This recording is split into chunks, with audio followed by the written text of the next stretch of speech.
5 class तक पढ़ी थी, फिर शादी हो गई। बाल विवाह सर्वाइवर हूँ। मुझे किसी के घर में झाड़ू पोछा करना ये पसंद नहीं था। पारिवारिक स्थितियाँ ठीक नहीं थी। उस वजह से जिम में मैंने एक इंटरव्यू दिया और मेरी हाइट और पर्सनालिटी के कारण मेरा सिलेक्शन हो गया। जॉब पे रखने के बाद मैं ट्रेनर बनी और ट्रेनर बनते मैंने बहुत जल्दी एक्सरसाइज। फीमेल को बहुत कष्ट होता है बॉडी बनाने के लिए। मेल से 3 गुना ज़्यादा डाइट, मेल से 3 गुना ज़्यादा वर्कआउट, मेल से 3 गुना ज़्यादा प्रोटीन इनटेक करते हैं, तब जाके फीमेल की बॉडी बनती है। क्योंकि मेल में ऑलरेडी टेस्टोस्टेरोन होता है, फीमेल में बहुत ज़्यादा फैट होता है। कंपटीशन से 15 दिन पहले या 7 दिन पहले आपको नमक छोड़ना पड़ता है।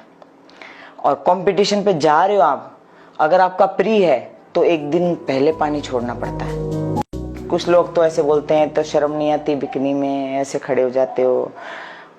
कुछ ऐसे बोलते हैं कि क्यों करनी है बॉडी बिल्डिंग, घर संभालो, बच्चे संभालो। कुछ ऐसे बोलते थे कि आदमी बन गई है।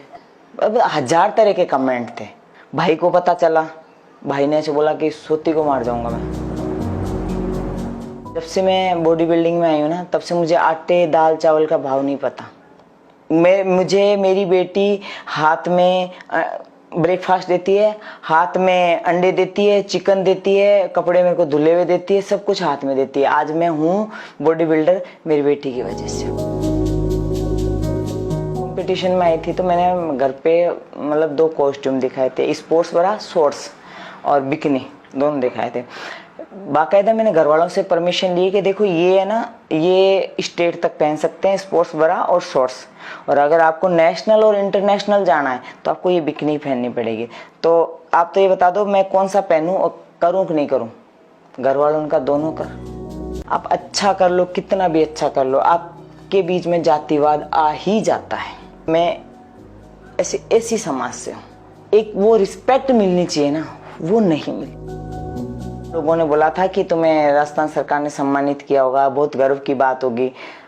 मैं क्या बोलूं, मैंने कहा नहीं अभी तक तो नहीं। तो फिर उन्होंने यही बोला फिर ऐसी सरकार किस काम की जो एक फीमेल के लिए आंख बंद करके बैठी है। उनको नहीं दिखता कि एक लड़की, एक औरत ने इतना बड़ा कदम उठाया है कि बॉडी बिल्डिंग में आई है। मैं घर जाती हूँ तो मेरा वही शेड्यूल रहता है। मैं बिल्कुल, मेरी चूड़ी हाथ में होगी, पैर में पायल होगी, बिछिया होगी, सर पे इतनी बड़ी बिंदी होगी और दुपट्टा होगा, वो सब। मम्मी पापा घर जाते हैं तो कुछ है, वो मुझे नहीं कहते मेरी बेटी क्यों जींस पहन रही है, मेरी बेटी क्यों लोअर पहनती है, मेरी बेटी नहीं। मेरे पापा ने मुझे नहीं रोका। अभी बहुत टाइम बाद में मेरे पापा गए थे क्योंकि मेरे पास कपड़े भी नहीं थे। अब मैं पहनूं तो क्या पहनूं, तो मैं उसी में चली गई। तो मेरे पापा ने मुझे ये नहीं कहा कि बेटा तूने क्यों जींस पहनी।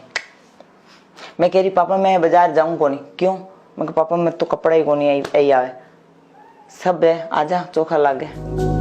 मतलब अलग जैसे एकदम घरेलू टाइप रहते थे, तो एकदम से फिर मॉडर्न रहने लग गए। तो लोग पूछते हैं यार तेरी मम्मी है। मैंने कहा यार विश्वास नहीं हो रहा यार कि तू भी कुछ सीख तेरी मम्मी से। लोग सेल्फी लेने के लिए आते हैं। पापा तो बहुत ज्यादा सपोर्ट करते हैं। उनके ज्यादा कोई सपोर्ट ही नहीं करता। कुछ भी करने से पहले अपने दिल और दिमाग दोनों से सोचें। आपको अगर अंदर से अच्छी फीलिंग आ रही है तो डेफिनेटली वो करिए। सेल्फ डिपेंड बनिए। मैं पहले बहुत डरती थी सच में, और मेरे साथ बहुत हरकतें भी हुई है, बहुत गलत हुई है। पर जब से मैं बॉडी बिल्डिंग में आई हूँ, मैं सामने वाले को पीट दूं।